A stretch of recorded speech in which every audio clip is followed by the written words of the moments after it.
जिस दिन आप अपने लिए बोलना शुरू करेंगे, दुनिया आपके पीछे से हटकर आपके सामने खड़ी हो जाएगी। किसी ने बहुत खूब कहा है, इतिहास अपने आप को दोहराता है। बस इसी के ऊपर आज की ये छोटी सी कहानी है जो आपको मोटिवेशन से भर देगी। मोहन नाम का व्यक्ति था, उसकी पत्नी सुषमा थी। दोनों की शादी हो गई थी। मोहन की जो जिंदगी थी काफ़ी गरीबी में बीत रही थी, लेकिन उन दोनों का सपना था कि उनका बेटा जो है कुछ बड़ा करे, अपना नाम रोशन करे और अपने जीवन को हमारे तरह व्यतीत न करे। उन दोनों को बहुत चिंता रहती थी अपने बेटे की। बेटे का नाम कार्तिक था और वो बेटा अपने अच्छी पढ़ाई कर रहा था। बच्चे ने कक्षा 10वीं में अव्वल नंबर लाके माँ बाप का नाम रोशन किया। उसके बाद आगे की पढ़ाई करने के लिए उसके माँ बापों ने उसे बाहर भेज दिया।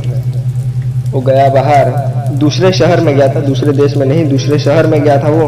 उस दूसरे शहर से उसने पूरी पढ़ाई की, काफ़ी अच्छे मन लगा के पढ़ाई की।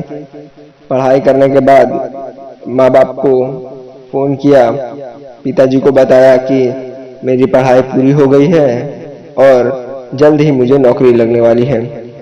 माता और पिता दोनों बहुत खुश हुए कि अब कार्तिक की नौकरी लगने वाली है। बहुत खुश थे दोनों। कुछ महीने बीत गए। कार्तिक आया माँ बापू से मिलने के लिए, दोनों से आशीर्वाद लिया और बताया उन्हें कि मेरी नौकरी लग गई है। अब सब खुश हो गए कि आखिरकार इसकी नौकरी तो लग गई।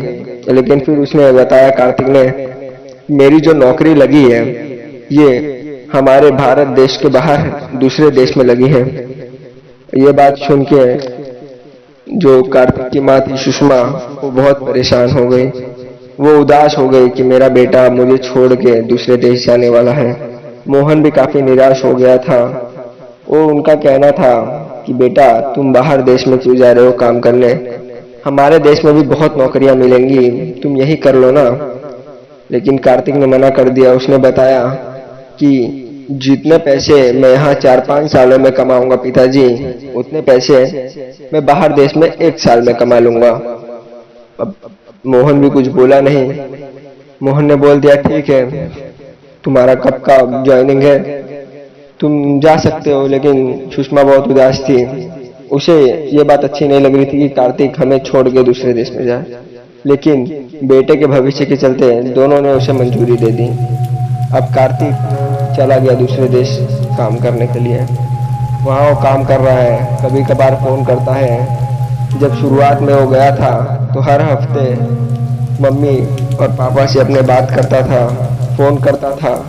लेकिन पिछले कुछ महीनों से वो समय से फ़ोन भी नहीं कर रहा था। मोहन और सुषमा बहुत चिंतित हो रहे थे कि ये फ़ोन से अब हमसे बात भी नहीं कर रहा है।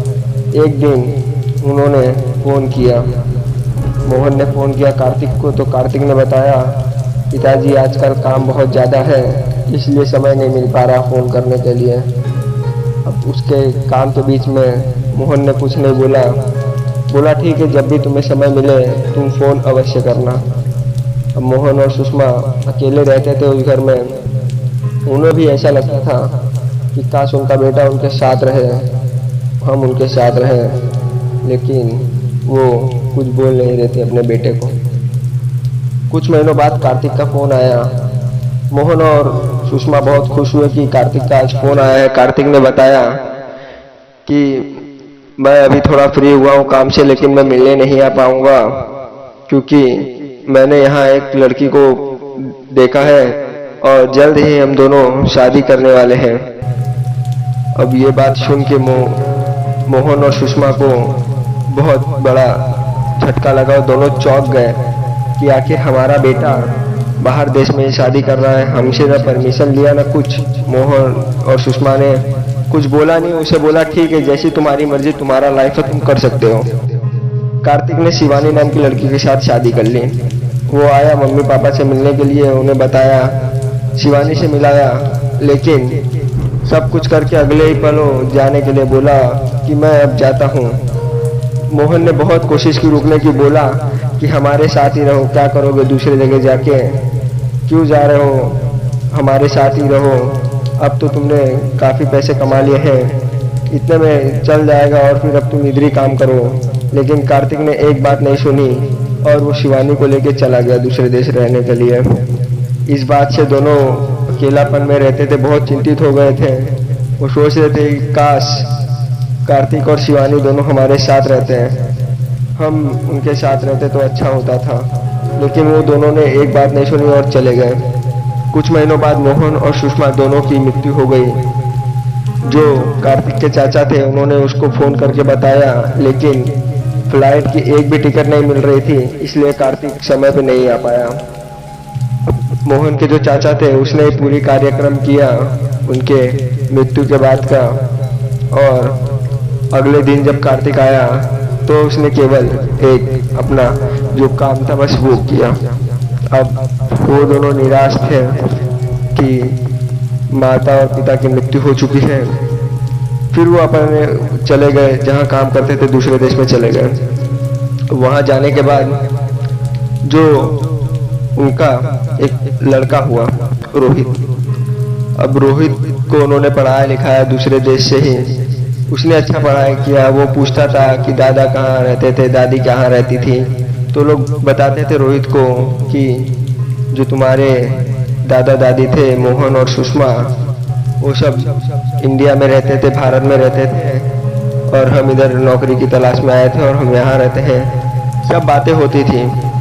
अब रोहित भी बड़ा हो चुका था, रोहित की भी अच्छी नौकरी लग गई थी, लेकिन रोहित को बार बार भारत आने का मन करता था। उसने एक बार अपने माता पिता से परमिशन मांगी और वो इंडिया चला आया अपने पुराने दादा दादी के घर में। वो घर उनका बड़ा था, साफ सफाई किया और वहाँ रहने लगा और वहाँ से नौकरी करता था। और जो कार्तिक और शिवानी थे वो रहते थे विदेश में। अब रोहित काम जहाँ करता था वहीं पे रोहित को एक लड़की पसंद आ गई और उसने भी उससे शादी करने का सोचा। अब रोहित की शादी अनुराधा से हो गई, और ये बात जब कार्तिक और शिवानी को पता चली तो वो सोचे कि बेटा तुमने हमसे पूछा क्यों नहीं। रोहित ने बता दिया कि मैं इतने सालों से यहाँ काम कर रहा था, हमारी अच्छी दोस्ती थी, इसके लिए हमने शादी कर ली। अब रोहित और शिवानी अनुराधा की जो शादी हुई थी तो उसमें कार्तिक और शिवानी ने कुछ नहीं बोला, जो कि उनके माता पिता थे।